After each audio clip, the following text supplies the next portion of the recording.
everyone, and welcome to a very special episode of Going Public.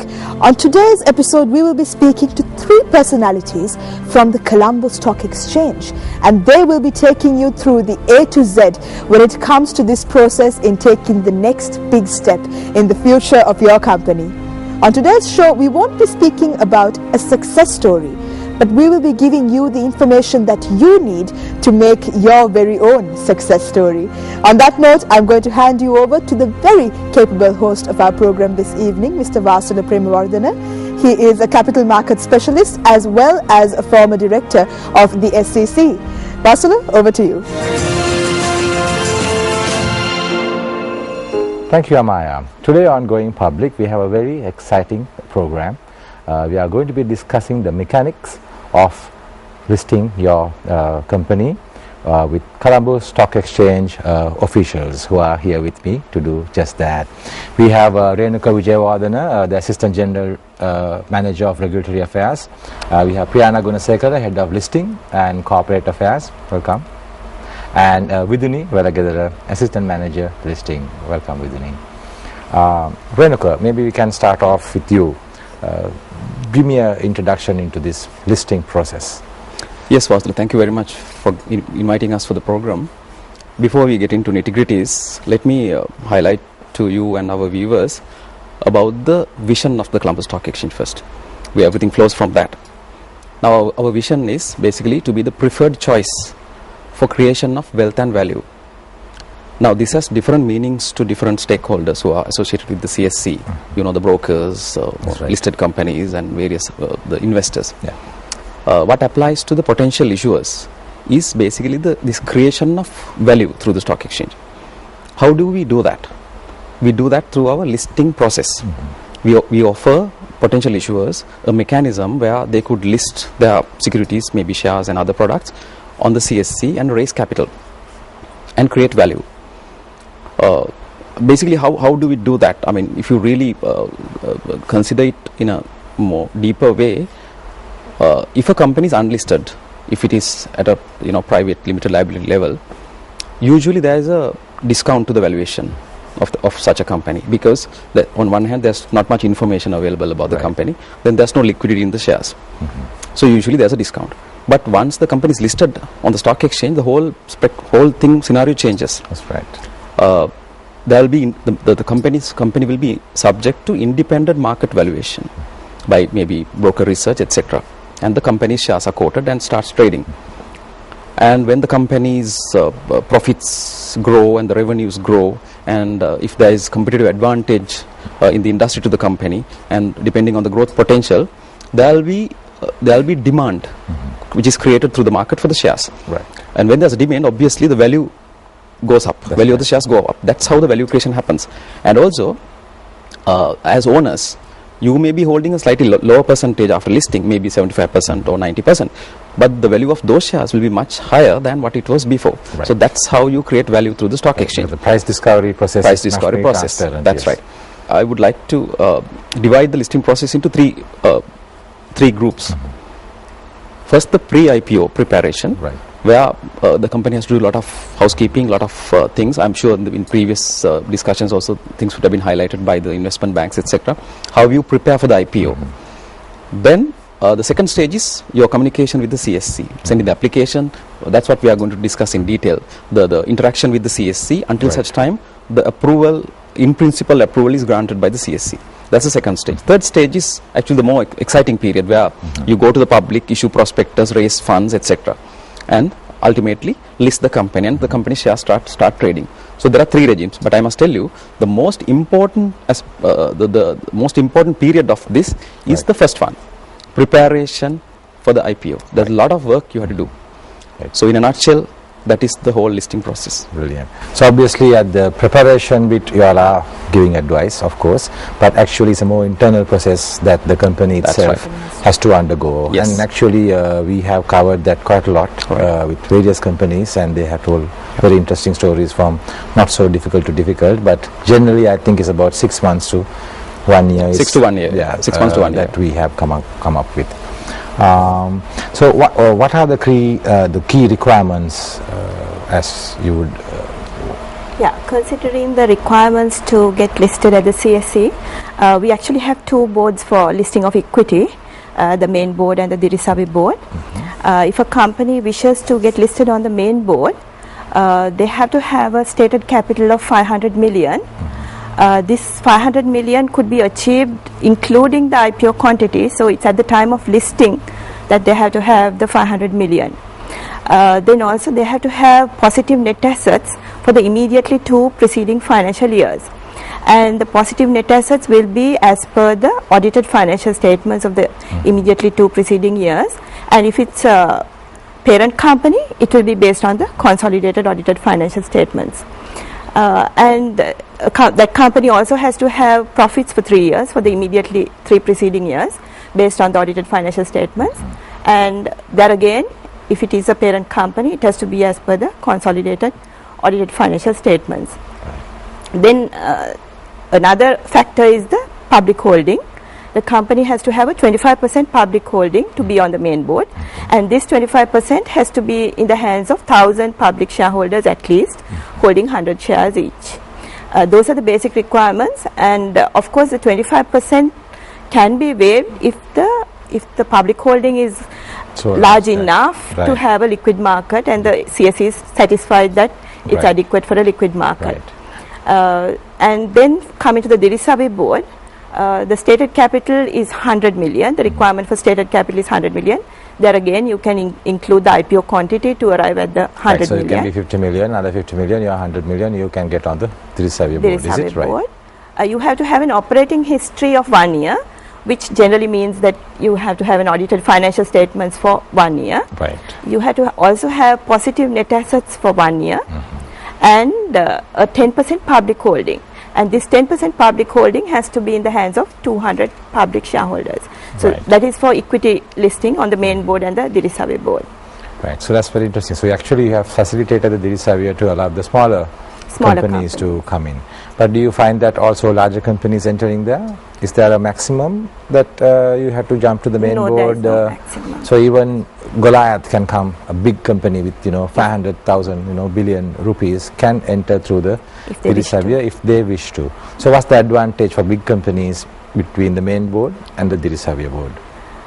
You can't call it an advantage, but of course if they don't have the public holding, maybe if their public holding percentage is lesser than 25%, maybe they can first come into the Dirisavi board and then migrate. Also, actually, the Dirisavi board is more or less for the SME sort of, small and medium sector. Of course, you have to have 100 million. To encourage the smaller companies. That's right. Not to encourage the bigger companies to come out with 10%. It's their choice though. Right? Because once you are listed, whether you are on the main board or the Dirisavi board, the obligations are absolutely the same. Earlier there were some differentiations, but now we have removed it. It's the same. So other than that's why I was trying to come out what you were saying. The bottom line difference is the 10% that you have to maintain that. So maybe somebody who is big might want to not give 25%, and then they can step into the Dirisavi. Is there a capacity for any company to get bumped up a couple of years later? Yes, of course. Of course. They can migrate to the main board from the Dirisavi. You meet that listing, then of course you just kind of migrate to the board. You don't have to do any other. No, they just have to meet the criteria, convince and then that to the stock exchange, and we can promote migrate the right. So, what else can you say about the methods of listing, the IPO stage, the introduction? Well, as I said earlier, during the pre-IPO stage, if they are very well prepared, it makes the whole process lot more faster, lot more efficient, and lot more easier for everybody. CSC, the investment banking concerned, and the issuer. If I may give an example, once you send an application to the CSC, if there are no serious issues, usually within about, I would think, 2 to 3 weeks, you could get the approval. If everything is in order. In principle approval. Right. But of course, there have been times where the process can get dragged on, depending on the issues that can arise. Right. Mainly, the more serious issues are relating to the financial statements actually. That's where you might need to sort of go back and even redo sometimes in rare scenarios you might even have to revisit your audited accounts, because if it is not in a stage where it's not in terms of a listed company, it may not be that suited. But other than that, the disclosures usually, if you are very well advised by an investment bank, the process can be very faster. Okay. So between the equity and say the debt listings, can you talk about the debt listings a bit? Yes. There are two boards for debt as well. Basically, if a government body or a public corporation is issuing the debentures, they have two options. One is they can give a guarantee for their debentures. Here the guarantee has to be given by the government of Sri Lanka or by any bank which has an A rating or by any other agency acceptable to the CSE. The other option they have is they can give an investment grade rating for their debentures. Next, if you look at a company listing their debentures, they have to only satisfy one key requirement, that is they have to give a rating for their debentures. So if you come up with, just to go back to the debentures, because I think we've spoken to a lot of companies and I think our viewers are more familiar with the equity because we haven't touched on debentures, debt listings that much.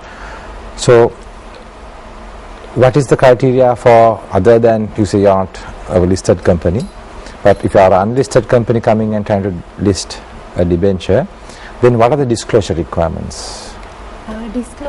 Disclosures, like basically with regard to shares and debentures, it's same disclosure, depends on what is the main document that you're going to use.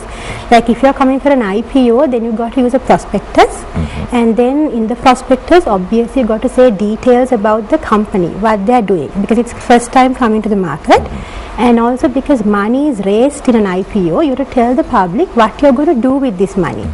And like if you're having 2-3 purposes, you can give a breakdown as to how much you're going to use for each purpose. Next, you've got to give some information about your shareholders, directors, corporate governance practices, underwriting. Of course, underwriting is not mandatory, it's optional. With regard to financial statements in a prospectus, you've got to give audited for 1 year, interims which are not more than 3 months, and summarize for 5 years. Right. Then during the period that is post listing, then what are the requirements of a company? It's like this. Now, just because you list a company doesn't mean your obligations to the market ends there. There are two types of obligations actually. Whatever the way, you can be a listed company by listing shares or by listing debentures. One, there are certain routine requirements like release of the annual report. There are timelines given within 5 months from the end of the financial year. Then there are these requirements like releasing quarterly, unaudited quarterly interim statements. There are certain timelines given for that also.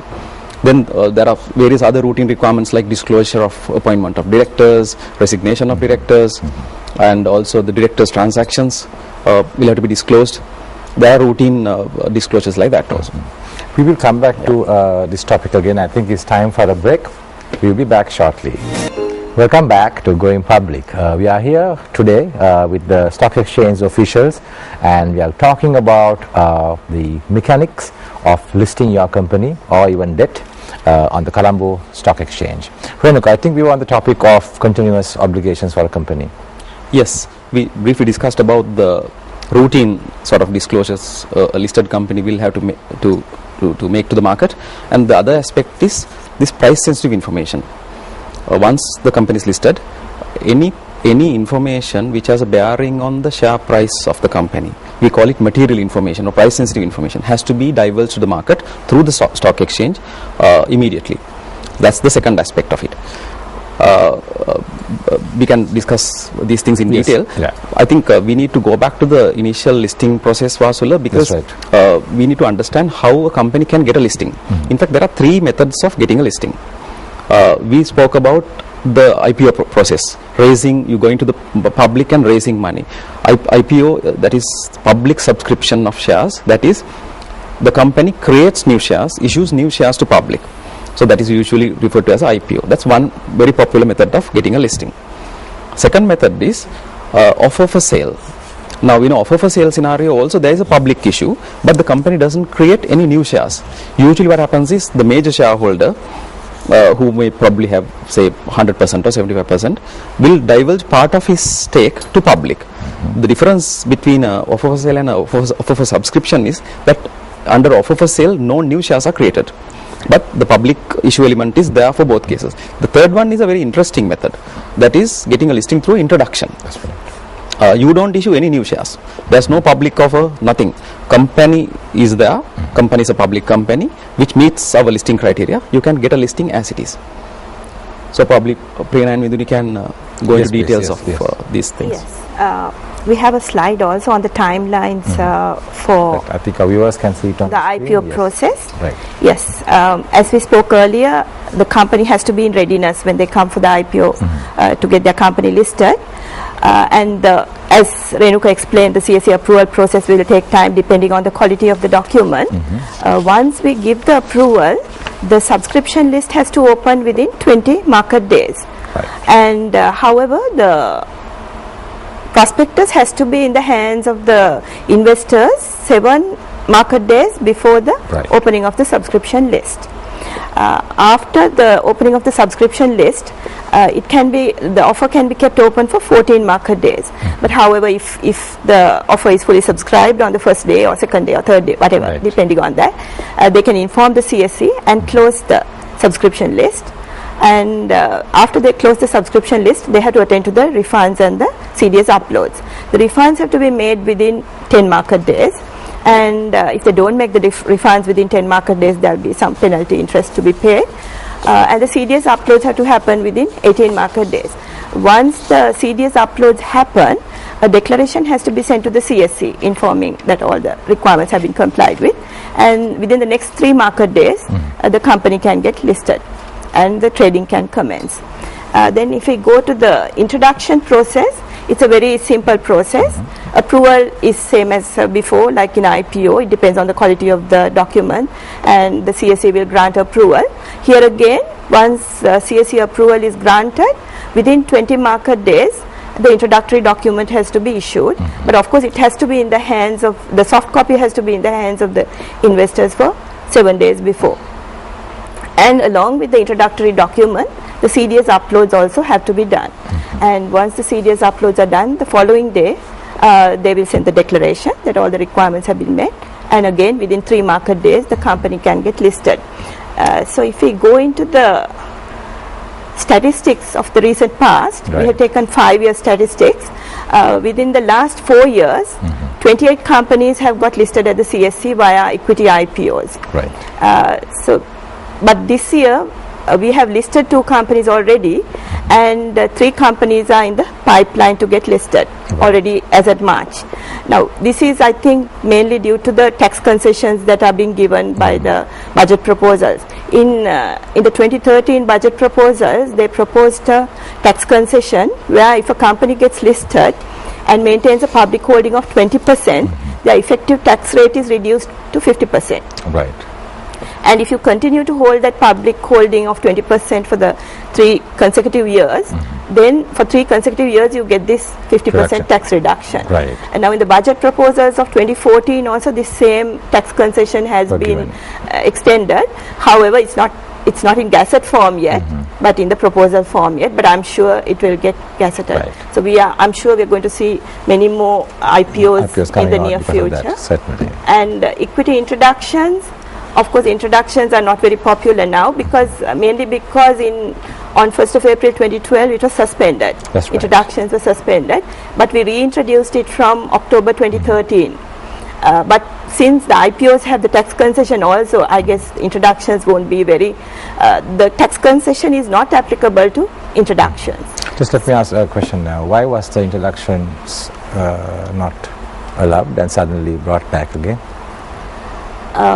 Well, at that time, we felt that certain requirements that need to be met by companies are not being met when they list via introductions. So, there were very good question, Vasula. I think there were reasons as to why the regulators, the SEC mainly, and the CSE suspended the introductions.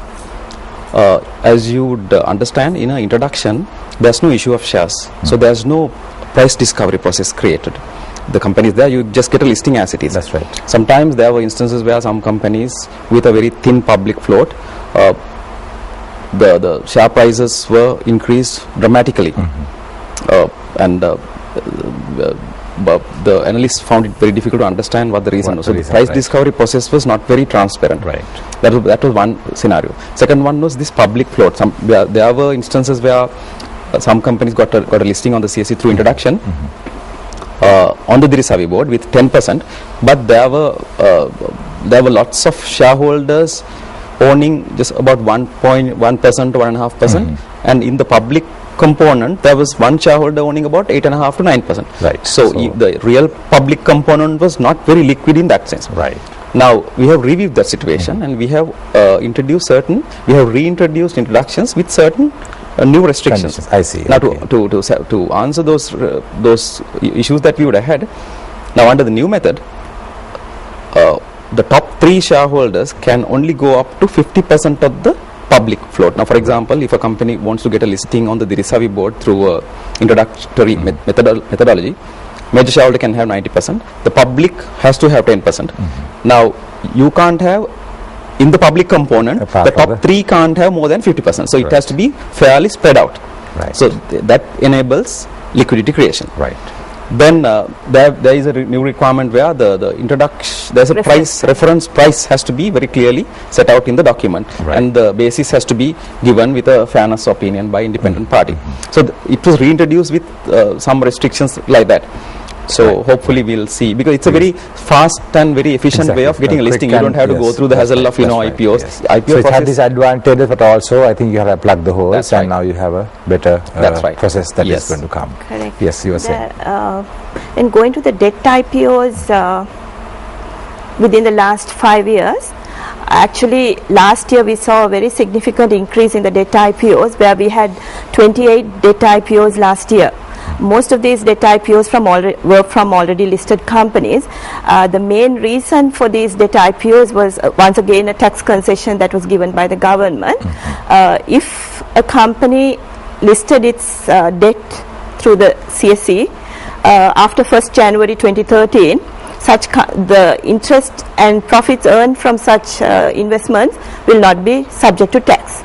So no withholding tax. So profits earned from the money raised from the debenture is actually for the investor. For the investor. Interest and profits. Coupon payments. Right. Interest and profits. Interest free on the coupon payments. Okay. Will be exempt from. So the anomaly between the corporate bonds and the government bonds, there was anomaly. The notional tax was applicable for corporate. Now it has been abolished, and all of a sudden, last year you would have seen there was a surge in corporate debt, the primary market activity. And through these 28 debt IPOs, we raised 68 billion, a record amount. That's right. Last year, and already we have got 5 applications in hand. So I'm sure this year too we will see a lot of debt applications. So you're actually seeing that a lot of people are listing their debt, and also a lot of people are going away from perhaps treasury bills and then coming into the market. Actually, from our experience, the investor segment that goes into corporate debt is not as same as the investors who would go on for equity. They, as you said, they are into debt. They are into maybe treasury bills and bonds. Right. So we see that they're shifting from the treasury bills because to this. For the longest time, we didn't have the corporate bond market here in Sri Lanka. Speaking of corporate bonds, Faisal, there are distinct advantages in listing corporate bonds vis-a-vis listing equity also. Right. To the issuer. Now, for example, what is the other option? You go to a bank and apply for a loan. That's right. So the option that we make available, we provide through the stock exchanges, list your corporate bonds. Precisely. If you go for a bank loan, the tenure is pretty short. It can be about 1 to 5 years maximum. Right. But in a corporate debenture, it's much longer than that. Right. You can even structure it for 10 years. So that's one facility. Then there's no collateral required. You go to a bank, you have to give collateral. In a debenture scenario, there's no collateral. Yes. And one major advantage is actually the cost of capital to the issuer is lower when you list debentures, provided you have a very good rating. Right. Higher the rating is, lower your borrowing cost. Right. So it's a huge advantage. And also now once you list your debentures, and if you continue to get good ratings, you can always go back to the market. We have seen a lot of companies doing that. I mean, especially the big banks, they have always done it. You can always we can keep going to the market and raise more capital at a reduced cost. Right. So these are huge advantages to the issuer company. That's right. And vis-a-vis equity, equity investor actually usually expects a premium on the valuation, because he's holding on to the shares. There's a risk attached to it. Yes. Vis-a-vis debentures, the risks are pre-identified. You know that what is the risk, the maturity payments and the periodic coupon payments. Right. So there's more definite risk horizons available to the investor also. Right. That's a very popular method. That's right. The process of disclosures in the prospectus. Prospectus, basically what I said initially, with regard to the introductory document, the rules itself identify two scenarios. That is, if a listed company is going for an introduction, then there is minimum disclosure, because all information about the listed company is already available on the CSE website. But if it's not a listed company going for an introduction, it's a first timer, then again they've got to give out information about the business carried out by the company. Also with regard to shareholder information, directors information, corporate governance and reference price. The reference price is the price at which the shares of the company will commence trading. So this price is decided by the company based on a fairness opinion. CSE does not get involved. The company has the power to decide on it. With regard to accounts in an introductory document, they've got to give audited for 3 years and interims. It's time to go for another break, and we'll be back on a very interesting topic on going public with the stock exchange officials. Welcome back to Going Public. It's a very interesting program today. We are here with the Colombo Stock Exchange officials talking of the mechanics of listing your company. Renuka, we were talking about the prospectus and the initial listing period. Well, maybe one question I want to ask is, this is lock-in process, initial lock-in period. Who's going to talk about that? Yeah. Can you explain that to us? Yeah. Yes.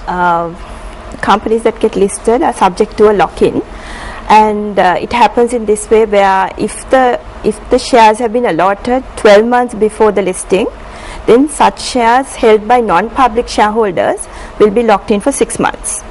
But even if the shares have been allotted before 12 months, if it's public shareholders, but there is no lock-in involved for public shareholders, and the public shareholders are defined very clearly. We're talking about a second issue. If it's IPO, of course, then your lock-in criteria, there are no public shareholders, right?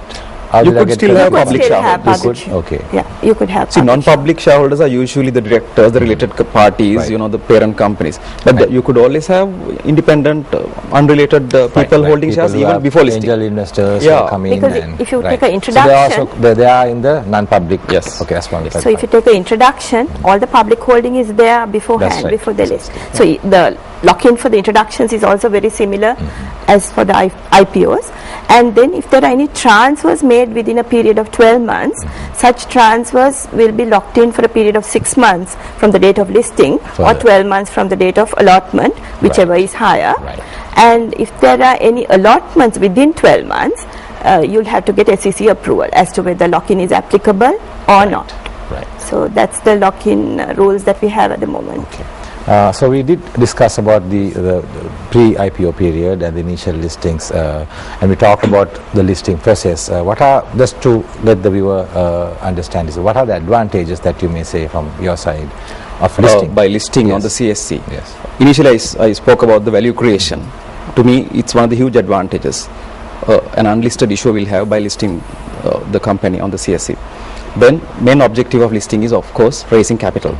You could raise long-term capital. You could raise capital for your long-term projects, because most of these issuers, I would imagine, they are reasonably well established, looking for the next phase of growth. So that's the time where you should go to the market and tap the investor base. You might argue that there are other options. I said, as I said earlier, we want to be the preferred choice. So that implies that there are other choices, but we want to be the preferred choice. Of course, bank loans are available, but it's not advisable to have your capital piled up with debt capital, because it has certain disadvantages. You know, your future financing flexibility will be impacted, and your gearing ratio will be there will be adverse effects. So what we are saying is, you should have an ideal mix of both equity and debt in your capital. So that's the time you should go for a new listing to raise long-term capital. Then there are other, I'm sure this would have been discussed in previous programs also. You could offer once you are listed, you don't have to use cash to acquire other companies. You could always give shares of your company and acquire the other company. That method is quite popular in the Western world. I mean, recently, the best example, Facebook is going to acquire WhatsApp, and I think they're paying the consideration part in cash, and the bigger part is in terms of shares. Very popular method. Of course, you could retain your staff by offering a ESOP scheme, so that there will be this share owning culture created within the company. So it's a compensation given in the form of shares. And also there are other advantages, like once you are listed, you are open to a vast pool of investor base as opposed to unlisted. There will be foreign investors, institutional investors, retail investors. You could tap all these investors when you get a listing.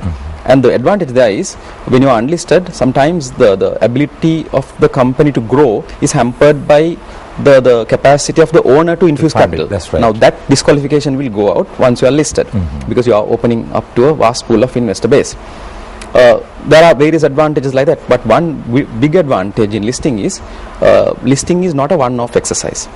After listing also, if the company continues to perform well in the market, and if the company is giving solid returns to the investors, you could always go back to the market and raise further capital. There are lots of ways of doing it. Last year, I'm sure the listeners would recall, John Keys Holdings raised 33 billion rupees by a rights issue, which is the single largest secondary offering rights issue amount raised by a issuer. So like that, it's not a one-off exercise. You could always go back to the market. Now, I'm sure all of us can discuss various methods of listing further shares. Certainly, because obviously what you're saying is you go through the one-off pain perhaps of going through the IPO, the prospectus, valuations, and your fresh, you perhaps would have thought is complicated, worried about various regulatory requirements, but once you go through the pains of listing, other than what you mentioned, obvious value creation, there are a lot of other benefits that come in. And what you just mentioned was the time, capacity to go back to the market again. So what are these methods of basically listed companies can actually benefit from their listed status, and in fact in the rule itself, the rules have identified certain methods as to how they can benefit. One is a rights issue. For an example, if a company has a particular project to carry out, then going to a bank and getting a loan for that project and paying interest on that loan, it will be cheaper for the company to issue shares to their shareholders and raise money for the project. So that's a rights issue. Another method identified in the rule is a private placement. In the past, we've seen listed companies converting their loans into shares. Without paying the creditor money back again, they issue new shares of the company. So it's a private placement where they identify a particular person and issue new shares to that person.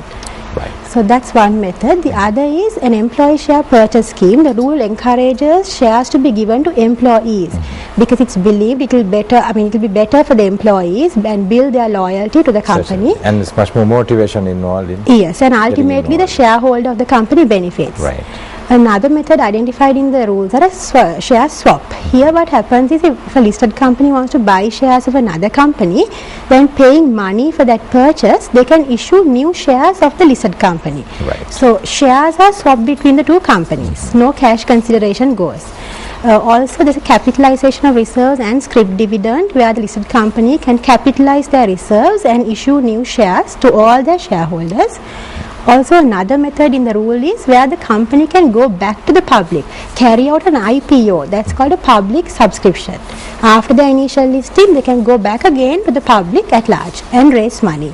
So those are some of the methods identified in the rules, and I think Priyana will show you the statistics in the past as to how listed companies have benefited. So here again we have the last 5 years statistics. As you can see, further issues have been a very popular method of raising capital even after the initial IPO. Last year actually the rights issues were less, but as you can see from the next slide, although the rights issues were less, the capital raised through rights issues, as Renuka explained earlier, is very high because there was one company that raised a big amount of capital. So even up to date in 2014, we have got quite a few applications for further issues. So further issues in the methods that Viduni explained are a very popular method of raising capital by listed companies. And if you just go into the amounts raised, as we mentioned earlier, this is the total amounts raised by the stock exchange for listed companies, and 68 billion raised via debt IPOs, 25 billion raised via rights issues, and altogether the stock exchange raised about 94 billion of capital in 2013. Yes. Just one question for the companies who are interested in getting listed, and then for who wants to raise more funds through rights issues. Let's say somebody comes in for an IPO from 500 million and then gets on the main board. And next time they want to raise capital, like you said, they can have a secondary offering or offer it to their own shareholders, current shareholders, rights by way of rights. Right. So typically, how much can they raise from, say, an IPO which came at 500 million worth? Can they raise as much, or is it a percentage of that? How does that work out? There's no restriction on there's no ceiling on the amount a listed company can raise. It depends on their financing requirements and the project. And exactly, so as long as they have a proper valuation and a good story, they can raise as much on the secondary offerings also. They should be able to convince the investors that they get a fair return, which is higher than the cost of equity. That's the criteria. So the dilution won't get affected to the current shareholders. I think we moved on to the continuing disclosures that's required. Anything that you want to add to that, what you already discussed? Yeah, I briefly mentioned earlier, now every listed company has to issue the annual report to the shareholders and to the stock exchange. Priyana, would you like to discuss the details? Yes, the annual report has to be in compliance with the Sri Lanka accounting standards, and within a period of 5 months from the end of the financial year, the annual report has to be released. Then also we have the interims that listed companies have to submit and disclose to the market as well. The interims, the first 3 quarters you can disclose in 45 days, but for the last final 4th quarter we give 2 months time. And that there again, these interim financial statements also have to be in compliance with Sri Lanka accounting standards. Then also we have the corporate governance requirements. Right, and just to get back to the financials. So what happens, for example, by any chance that a company cannot comply with the deadlines? How does that work out? Yeah, so we would have a transfer to the default board after the deadline. We would obviously give them, you all try to find out what this reason is. Yes, of course. And there generally is no, there shouldn't be a reason why they cannot file it. So you don't have that issue. It's not, you don't find that as a problem for companies, or they don't come up to you saying it's not enough time. They might have their own reasons, but we have been rather strict on that actually. If the deadlines are not met, we put them on notice and transfer the companies to default board. In fact, the market knows about it. So it's very rarely that you might find on certain occasions 1 or 2 companies getting into the default, but they come back immediately. That's right. Okay, so as far as that is concerned, that is not a major challenge for most companies. Yes, please go on. Yeah, so we have the corporate governance requirements that a listed company has to meet, where there have to be a certain number of non-executive directors. Say if a company has just 2 directors, both those directors have to be non-executive, or 1/3 of the board of directors has to be non-executive. Then coming to the independent directors, if there are 2 directors, both those directors have to be independent non-executive directors. If not, 1/3 of the non-executive directors have to be independent directors. Then we also have a requirement for the audit committee and the remuneration committee, where the audit committee and the remuneration committee have to consist of all non-executive directors, the majority of whom are independent. So now from the discussion you would understand that our listing regime is basically based on disclosure. That's right. It's not based on merit. There are 2 types of listing regimes. We are not on merit. We won't say if a company tries to issue shares at 20 rupees, we won't say why not 15, why not 17. We don't go into that. But of course, we will get them to disclose everything about what the projects that they are going to raise capital. Exactly. So there's a meaning to it. Now, so some of you might think that why are we having all these requirements, disclosure and all that. There's a very, very good reason for it. Apart from the fact that we are allowing companies to raise capital from the public, so that companies are answerable to public, it's their money that goes in. There is an issue about knowledge of information. Now there's in economics they call it asymmetry of information, because when in any transaction you have a buyer and seller, one party knows more information about the transaction than the other. Now for example, if somebody wants to sell a car, the owner will know much about the car than the prospective buyer. So there is a bit of a difference, a gap. So that gap remains even in this scenario, because the listed company is trying to sell, trying to create shares and issue to public. So public should know enough information about the company to take an informed investment decision. That's why we have all these disclosure requirements. The quarterly, as Prerna said, quarterly statements, the annual report, all these continuous disclosures. That's the meaning. It actually boils down to cost of capital.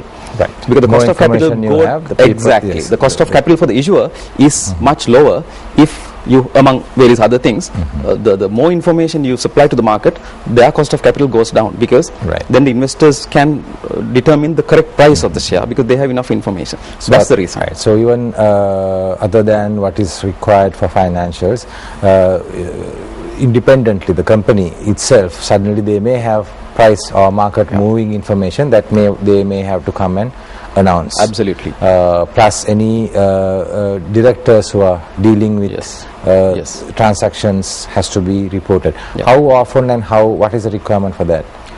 In fact, there are some new rules which are going to apply from next month on the directors' transactions. Currently the rule is immediate. Actually our rule is based on the Companies Act requirement. Under the Companies Act section 200, the directors' dealings will have to be anyway disclosed to the company. Now we have extended it by saying you disclose it to the market. Right.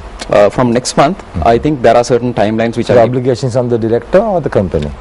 The director has to first inform the board, and the company has to have internal mechanism where this information, because it gets that's also in line with this, insider information. Directors are insiders; they know much more than they know about the company much more than the others. So it has to. That's right. Director and the CEO as well.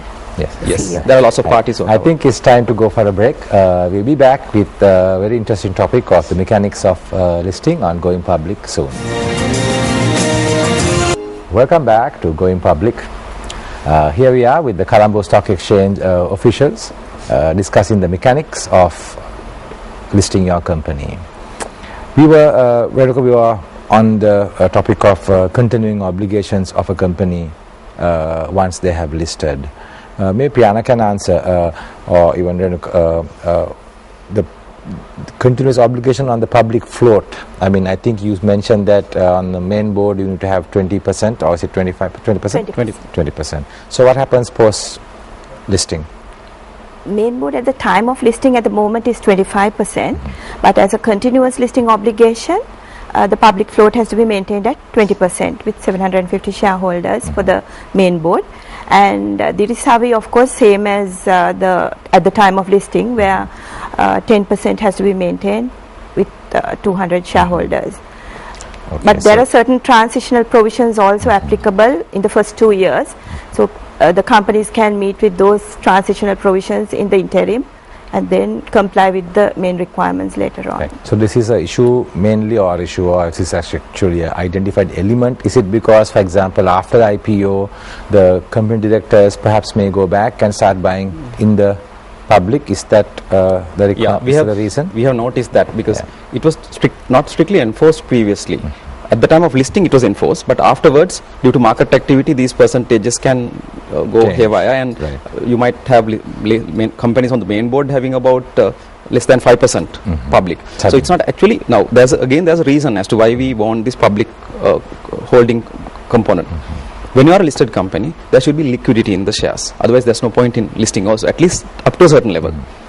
Liquidity is very important because higher the public float, actually, liquidity comes from the public float, higher the public float, there's a higher chance of that company getting a good valuation.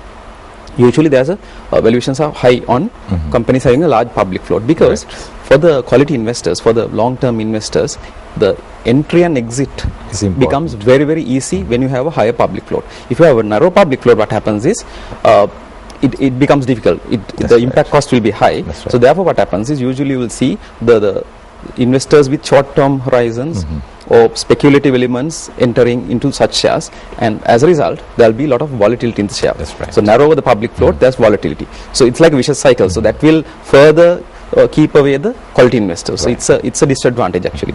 That's the reason, and also to create liquidity. That's why there is a continuous requirement which has come in from this year to maintain the public float at this level. So I would like to, of course, try to find out from the Colombo Stock Exchange officers who are here, how easy is it? How easy is it to do business with the Colombo Stock Exchange first and foremost? If somebody wants to come in, how do you all assist this person, people? Well, as you said, yes, all what we spoke today are in the CSE listing rules, and it's available on our CSE website, the rules. And apart from that, if the rules are too technical for someone to figure out, they can always call us, because we are very business friendly. I mean, they could actually ask us what the rule means and we can interpret from our end. So, and also they could go to an investment bank, because it will help the process, because these people are more familiar with our requirements. They will help the company who is seeking a listing with documentation and what are the requirements that we want. So it will quicken the listing process basically. Well, so you heard it here. Next time you want to list your company, you can always come and talk to Renuka, Vijuni or Priyana. They will help you and take your company public successfully.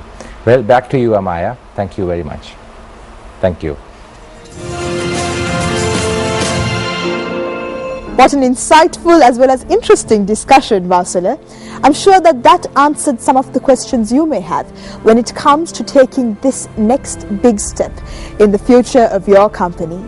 With that, we are going to wrap up this week's episode of Going Public, but we will be back next week as well with another great episode. Until then, take care and have a great day.